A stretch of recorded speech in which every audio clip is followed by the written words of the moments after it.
అందరికీ నమస్కారం. నేను చిక్మంగళూరులో ఉన్నాను. అక్కడ సిగ్నల్స్ ఉండవు. హోటల్కి రాగానే కొంతమంది ఫ్రెండ్స్ నాకు మెసేజ్ చేయడం జరిగింది, ఇలాగ రామోజీరావు గారు లేరు అనే విషయం.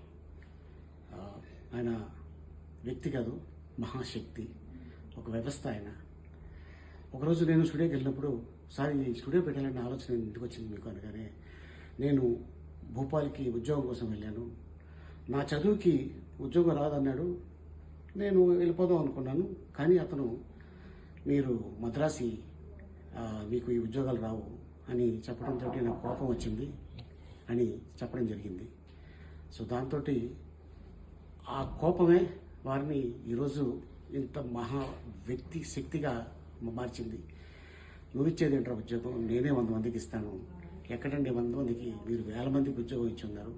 మీరే కానీ లేకపోతే చిన్న చిన్న కళాకారులు ఉండేవాళ్ళు కాదు. సో ఈ రోజున వారు మన మధ్యన లేకపోయినా ఎప్పుడు మన గుండెల్లో, మన మనసులో ఎప్పుడూ ఉంటారు. ఈనాడు పేపర్ చూసినా రామోజీరావు గుర్తుకొస్తారు, ఈటీవీ చూసినా రామోజీరావు గుర్తుకొస్తారు, ప్రజాపక్షాలు చూసినా రామోజీరావు గుర్తుకొస్తారు. ఇలా ఎన్నో ఎన్నో ఎన్నో.